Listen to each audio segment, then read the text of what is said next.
batterie, soldats vainqueurs, héros dignes sont vives.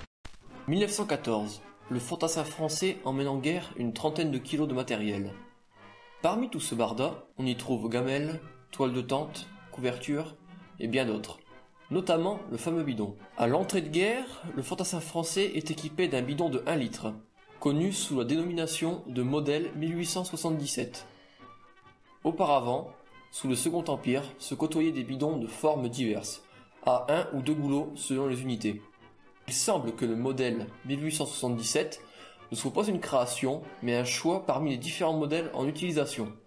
Inchangé depuis cette date, le bidon est tel qu'en 1877 à la mobilisation. Le bidon se compose de 5 parties. Le bidon en lui-même, la courroie,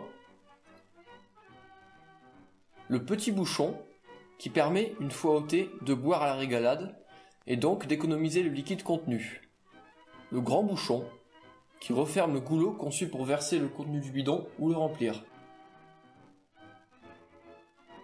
la housse. Lors de l'offensive d'Artois en 1915, le problème posé par la contenance se fait sentir.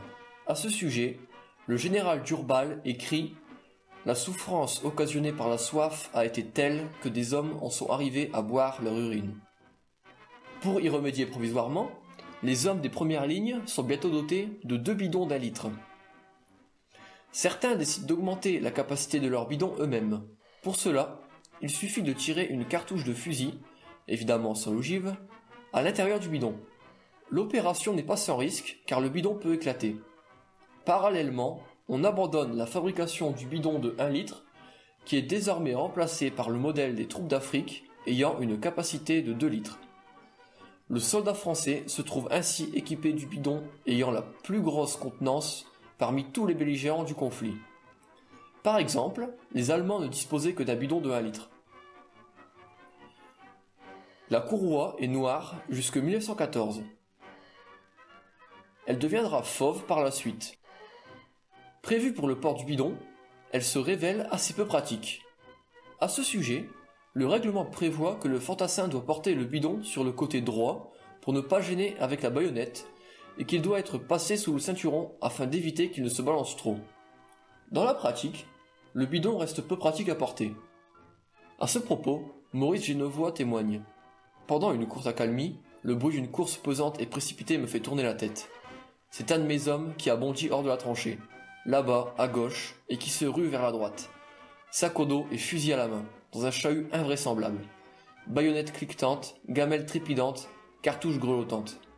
Son bidon lui tape dans la croupe à grands coups. Il me regarde au passage avec des yeux dilatés, et puis s'en va tomber comme un bolide sur des camarades qui font carapace avec le sac, et qui le reçoivent sur les reins avant d'avoir pu se garer. Avalanche de taloches ponctuée d'engueulades. Une rafale de 6 marmites les met d'accord. La housse a pour fonction de réduire les chocs thermiques, d'éviter le bruit de ferraille dans le déplacement, et, indirectement, de supprimer les reflets qu'entraînerait le métal à nu. En dessous de celle-ci se trouve théoriquement une étiquette cousue, destinée à ce que le soldat puisse y inscrire son nom et régiment. D'un drap gris de fer bleuté à la mobilisation, elle est censée être fabriquée en drap bleu clair à partir de décembre 1914, au vu de la couleur du nouvel uniforme. Cette mesure est inapplicable dans l'immédiat, puisque le tissu dans ces teintes est réquisitionné dans l'urgence. Il est donc décidé que pour la confection des housses sera utilisé du drap de récupération de provenance différente, voire même du velours, du moment qu'il soit de couleur neutre, afin de ne pas trancher avec la couleur de l'uniforme. C'est ainsi que vont naître les innombrables fabrications de fortune, datant surtout de l'année 1915, composées parfois de plusieurs pièces cousues ensemble, de trames et de textures très différentes.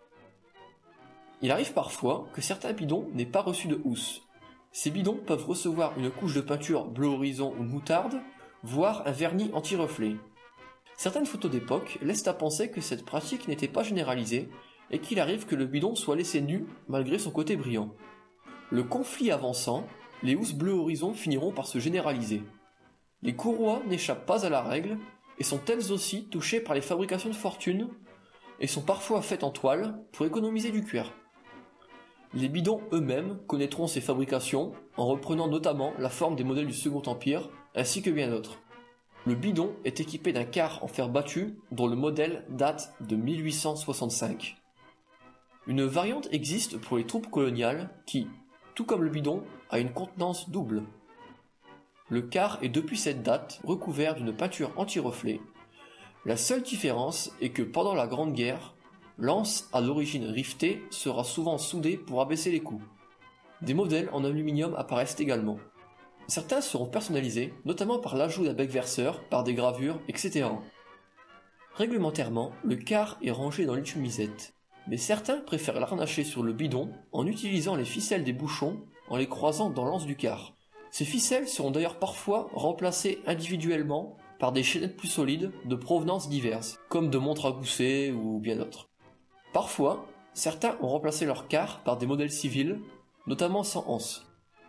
Le remplacement du bidon modèle 1877 débutera en 1935 par un modèle sans petit goulot, mais, à l'image du cascadrier modèle 1915, il équipera encore une partie des troupes en 1940.